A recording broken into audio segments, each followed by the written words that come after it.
বাংলাদেশের মিউজিক ইন্ডাস্ট্রির এমন কিছু শিল্পী আছে যাদের গান শুধু শোনা যায় না, অনুভব করা যায়। যাদের কণ্ঠে থাকে গল্প, আর সেই গল্প ছুঁয়ে যায় হাজারো মানুষের হৃদয়। তেমনই একজন শিল্পী প্রীতম হাসান। আজ আমরা যে প্রীতম হাসানকে দেখছি স্টেজে পারফর্ম করতাছে, হাজারো মানুষ তার গান খাইছে, ইউটিউবে মিলিয়ন ভিউ।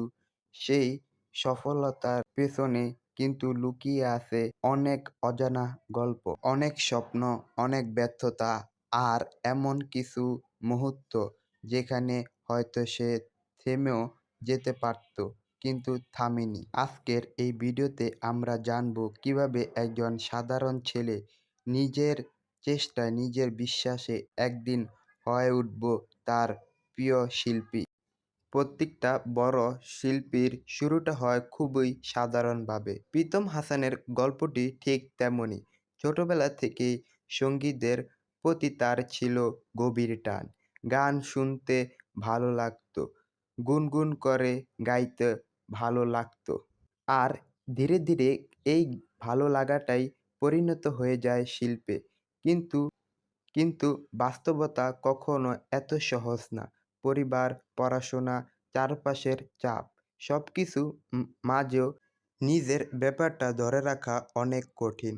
অনেক সময় মানুষ তার স্বপ্নটা পূরণ পায়, কিন্তু জীবন সেই মানুষের মধ্যে না। সে বুঝিল, আমি যদি নিজের স্বপ্ন পূরণ না দেই তাহলে কেউ দিবে না।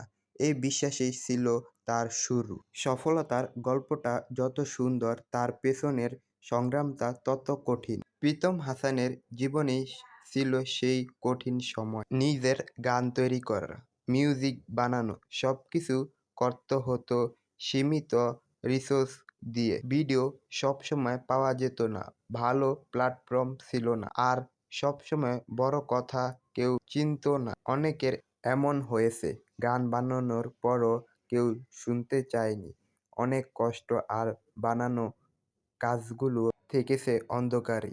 এই সময়টা সবচেয়ে বিপজ্জনক, কারণ এই সময় বেশিরভাগ মানুষ হাল ছেড়ে দেয়। কিন্তু প্রীতম ছাড়েনি। সে বিশ্বাস করে কাজ না হোক, হাল মানুষ শুনবেই। এই গানটা বিশ্বাস করে তাকে এগিয়ে নিয়ে গেল। আর তারপর আসে সেই মুহূর্ত, সেটার জন্য একদিন অপেক্ষায় ছিল। কিছু গান, কিছু কাজ হঠাৎ করে মানুষের মাঝে ছড়িয়ে পড়ে। সোশ্যাল মিডিয়া, ইউটিউব, সব জায়গায় মানুষ শেয়ার করতে শুরু করে।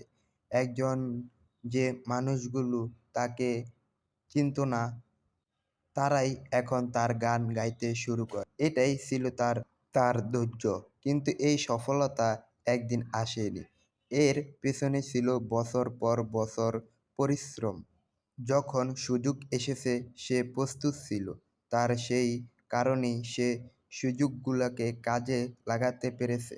প্রশ্ন হলো, কেন প্রীতম হাসান এত দ্রুত জনপ্রিয় পেয়ে গেল? কারণ তার মধ্যে আছে আলাদা কিছু। তার গানে আছে আধুনিকতা, আবার তাকে ইমোশন, স্টাইল, মিউজিক, বিট, আর সবকিছু মিলিয়ে তার গান হয়ে ওঠে আলাদা। সে শুধু ফুল করে না, সে নিজেকে স্টেজ তৈরি করা।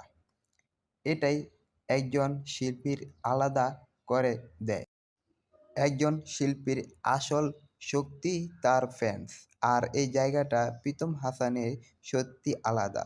তার ফ্যান্সরা শুধু তার গান শোনে না, তার যত্নটাকে অনুভব করে।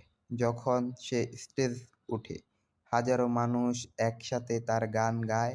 এই কালেকশনটা টাকা দিয়ে কেনা যায় না, টাকা তৈরি করতে হয় সময় দিয়ে, ভালোবাসা দিয়ে। আজ প্রীতম হাসান শুধু একজন গায়ক নয়, সে একজন ব্যান্ড। দেশের বিভিন্ন স্টেজ, টিভি, ইউটিউব, সব জায়গায় তার উপস্থিতি, তার জায়গা মানেনি। আজ এই পর্যন্তই। দেখা হবে পরবর্তী ভিডিওতে। যদি এরকম আরও ভিডিও পেতে চাও তাহলে চ্যানেলটিকে সাবস্ক্রাইব করো। দেখা হবে পরবর্তী ভিডিওতে।